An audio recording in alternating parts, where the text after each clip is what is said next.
근데 처음엔 피자가 요리책에도 기록되지 않고 뭐 요리사들이 언급조차 거릴 정도로 제대로 된 음식 대접을 못 받았다. 이건 무슨 얘기인가요? 네, 우리가 오늘날 피자라 아는 음식이 본격적으로 등장한 건 18세기입니다. 당시 이제 그 피자의 도시 나폴리는 부르봉 왕조의 지배 아래 유럽에서 가장 큰 도시로 성장했는데요. 네. 그런 가운데 이제 경제 성장에 발을 맞추지 못해서 도시가 전반적으로 좀 가난했습니다. 그런 가운데 이제 최빈층의 라자로니라는 사람들이 있었는데요. 라자로니. 네, 이들이 이제 단순 노동을 통해서 생계를 유지하면서 싸고도 먹기 편한 음식이 필요했습니다. 그때 등장한 음식이 오늘날의 피자와 굉장히 흡사했다. 말하자면 이제 피자의 기원은 최빈층의 음식이었다는 거죠. 그래서 당시의 피자는 역시 이제 밀가루 도우가 대부분이었고요. 네. 맛을 들이기 위한 고명도 이제 마늘과 라드, 즉 돼지 기름이죠. 그러니까 소금 정도로 굉장히 단촐했습니다. 반죽 위에 네, 그냥 이렇게 양념만 적당히 한 마늘, 거죠. 돼지기름, 네. 소금. 네네. 뭐 우리 없죠. 밥으로 치면 밥에 이제 그냥 소금 쳐서. 소금 쳐서 먹는. 그러네. 네네. 없던 그렇습니다. 시절에. 네네네. 예. 그러니까 태생이 이런 음식이었던 탓에 피자는 음식 대접을 제대로 못 받았습니다. 그래서 이제 19세기 최초의 요리책이 등장했을 때에도 네. 피자는 기록으로 남지도 않았고요. 그 다음에 나폴리의 요리 세계를 책임지는 이들은 피자를 음식으로 언급조차 하기 꺼려했습니다. 그러던 가운데 그 최빈층 라자로니의 네. 사회 및 경제적 상황이 나아지면서 네. 최초의 피제리아, 그러니까 피자 전문점들이 등장하기 시작한 거죠. 네. 일단 피자가 초창기엔 굉장히 기구한 시기가 그렇습니다. 있었고, 그럼 피자가 재평가받게 된 전환점이 있다고 하는데 어떤 전환점인가요? 네, 이러한 피자의 팔자는 이탈리아의 통일과 더불어 조금씩 피기 시작했습니다. 좀 자세히 말씀해 주시면. 네네. 전환점이 된 사건은 1889년에 벌어졌는데요. 네. 당시 이제 이탈리아의 국왕 움베르토 1세가 사보이 왕국의 여왕 마르게리타와 더불어 나폴리를 방문했습니다. 여왕 이름이 마르게리타. 네, 왠지 좀 낯익은 느낌이 나시죠? 느낌 오네요. 네네네. 예. 두 사람은 이제 복잡한 프랑스 음식에 좀 질려서 나폴리의 어떤 지역 음식을 요청했습니다. 그래서 이제 피자이올로라고 하거든요. 피자 장인. 피자 장인. 네, 라파엘 에스포지토라는 사람이 네. 3가지의 피자를 만들어서 화답을 했습니다. 그래서 이제 첫 번째는 라드 돼지 기름과 네.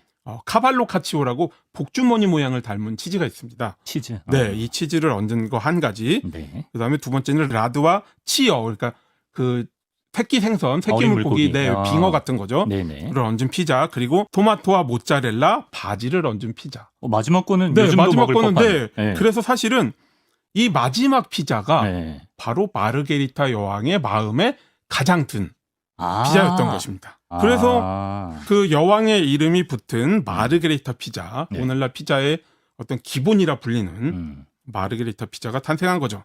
그러면 이탈리아의 피자가 지금처럼 세계인의 음식이 된 계기는 뭐 어떤 게 있을까요? 첫 번째 계기는 네. 1930년대에 벌어진 대량 이민입니다. 대량 이민. 네네. 많은 나폴리 사람들이 네. 일거리를 이제 찾아서 해외로 진출을 하면서 사실 음식 문화도 같이 자동적으로 들고 나가는 거죠. 그렇죠, 그렇죠. 네네. 그래 이러한 경향이 1940년대의 세계 2차 대전 이후 가속화됐습니다. 왜냐하면 이제 미군들이 깜파냐 지방 일대에서 먹었던 피자를 네네. 이제 이탈리아 전역에서 찾은 거죠. 그러니까 수요가 있으니까 네. 공급이 이루어지기 시작한 겁니다. 피자라는 음식이라는 게 네네. 결국은 이제 밀가루 도우, 반죽 도우와 고명의 조합 아닙니까? 그렇죠. 예. 그러니까 이제 지역에서 나는 재료, 이탈리아는 사실 식재료, 지역 식재료를 굉장히 중요시하는 나라입니다. 그러니까 자기네 식재료를 얹어서 새로운 피자들을 만들어내기 시작한 거죠. 그래서 이제 피자가 전국구화된 겁니다. 전국구화 그리고 나아가 세계화되는 과정입니다. 미국도 피자의 역사가 꽤 깊지 않습니까? 그렇죠. 미국은 이탈리아와 더불어 피자의 양대 산맥이라 할 수 있는데요. 네. 앞서 말씀드린 것처럼 이탈리아 이민자들이 네. 뉴욕을 비롯한 미국 동해안에 정착하면서 피자도 같이 자리를 잡기 시작한 겁니다. 예. 그래서 1905년에는 미국 최초의 피제리아인 롬바르디스가 뉴욕의 리틀 이탈리, 네, 그러니까 이탈리아 사람들이 모여 사는 구역에서 문을 연 거죠. 그 이탈리아 마피아 영화 많이 찍은. 네네, 그렇죠? 그렇습니다. 예. 마르게리타 피자를 하기 시작을 했고요. 네네. 그 다음에 미국의 도시화가 본격적으로 진행이 되면서 역시 미국 지역의 식재료를 활용한 피자가 생겨나기 시작했습니다.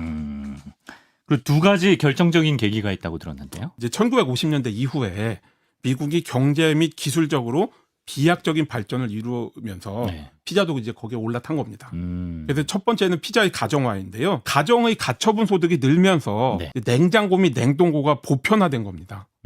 그러면서 이제 오래 두고 먹을 수 있는 먹기 편한 음식들이 늘어나고 수요도 증가하고 그러면서 이제 일단 냉동 피자가 등장을 한 거죠.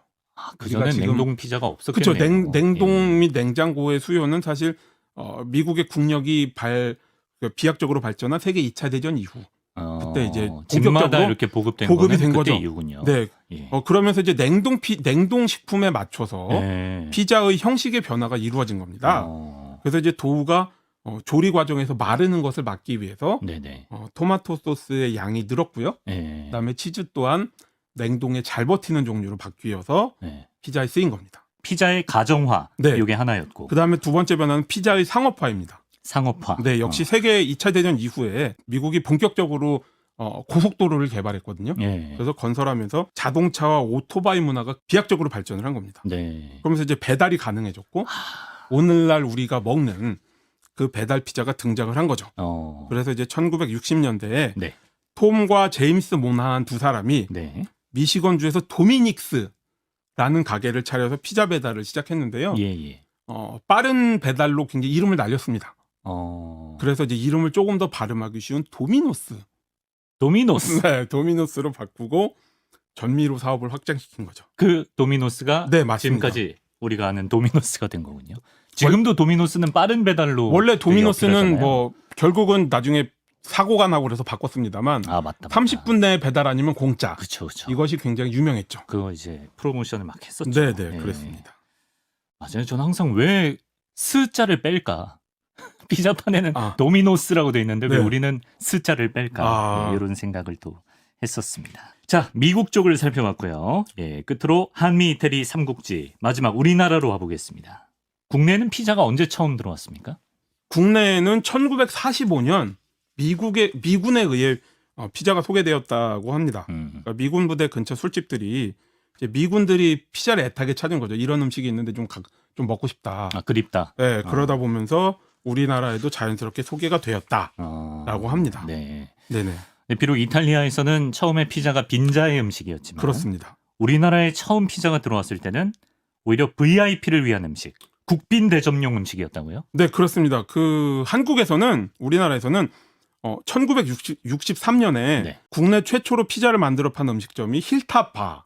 힐탑바. 네, 현재는 피자힐로 개명을 했습니다. 지금 이제 사진에 보실 수 있는 것처럼 네, 유튜브로 유명한 보여주죠. 건축가 네. 김수근 씨가 설계한 역피라미드 형태의 건물이 굉장히 주목을 받았죠. 야, 근데 60년대 건물치고는 진짜 혁신적이네요. 그렇죠. 뭐 김수근 건축가는 원래 그런 식으로 유명했으니까요. 그렇군요. 네네. 그래서 지금도 이제 있는 거잖아요.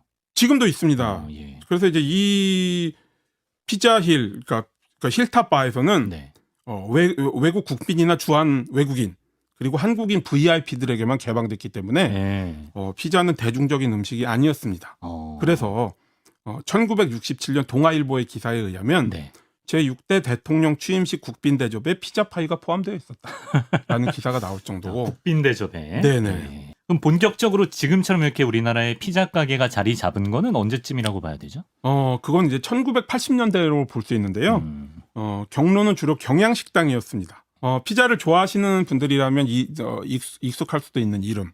성신재 씨가 성신재 씨. 네, 예. 당시 이제 37세에 직접 미국 본사로 찾아가 사업권을 따와서 이태원에 첫 점포를 열었습니다. 피자헛 점포를. 네. 근데 이제 한국에서 큰 인기를 누렸거든요. 네네.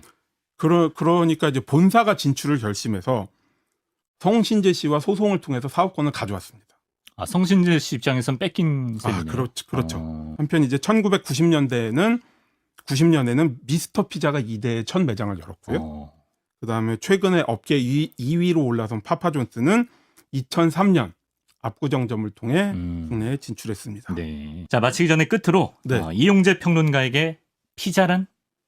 저에게 피자는 보약입니다. 보약이다. 이게 왜 그러냐면요. 유달리 기운이 없고 힘이 없고 그럴 때 네. 피자를 이제 큰 거 뭐 패밀리 사이즈 정도로 한 판을 시켜서 예. 하루 저녁 동안 천천히 조금씩 먹습니다. 그럼 이제 다시 다음날 기운이 나고. 그 정도라고요? 네네. 그래서 저한테 이제 오늘 피자 부심 지기 싫어서 갑자기 아닙니다, 보약 아닙니다. 운운하는 거 아닙니까? 제가 막 SNS에 네. 뭐 그런 거 많이 올립니다. 그렇습니까? 오늘 보약 먹자 이러면서 피자 사진 올리고. 역시 미국파. 예. 네. 피자는 보약이다로 오늘 네. 마무리하겠습니다.